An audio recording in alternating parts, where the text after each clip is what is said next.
Sosok Brigjen TNI Hendrawan Ostevan, anggota BIN ditemukan tewas mengambang di laut. Brigjen TNI Purn Hendrawan Ostevan ditemukan tewas mengapung di laut wilayah Marunda, Cilincing, Jakarta Utara, pada Jumat tanggal 10 Januari tahun 2025. Sosok Brigjen TNI Purn Hendrawan Ostevan pernah menjadi anggota Badan Intelijen Negara (BIN) pada tahun 2015. Penemuan jasad Brigjen TNI Purn Hendrawan Ostevan ini dibenarkan Kabid Humas Polda Metro Jaya, Kombes Ade Ari Syam Indradi. Ade Ari, dalam keterangannya, mengatakan Hendrawan Ostevan masuk ke dermaga KCN Marunda dengan mengendarai mobil Toyota Vios.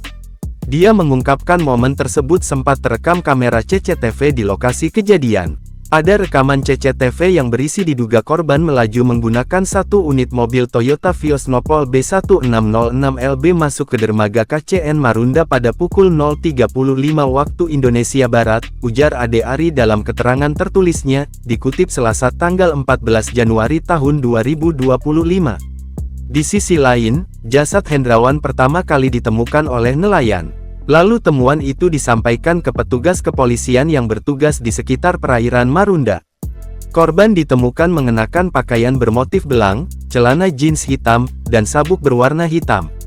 Dikutip dari tribunnews.com, jenazah Hendrawan sudah dimakamkan di Taman Pemakaman Bukan Umum TPBU Giri Tama Bogor, Jawa Barat pada Senin tanggal 13 Januari tahun 2025. Upacara pemakaman dilangsungkan secara kemiliteran. Dikutip dari Tribun News, Hendrawan Ostevan lahir pada tanggal 24 Oktober tahun 1949 dan merupakan lulusan Akademi Militer Akmil tahun 1975. Dia menikah dengan Linda Ratna Komalasari. Saat meninggal, dirinya berusia 75 tahun. Riwayat kariernya pernah aktif di Badan Intelijen Negara (BIN).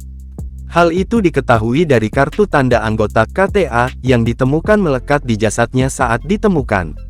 Adapun pangkat terakhirnya adalah pembina utama dengan jabatan tim ahli deputi.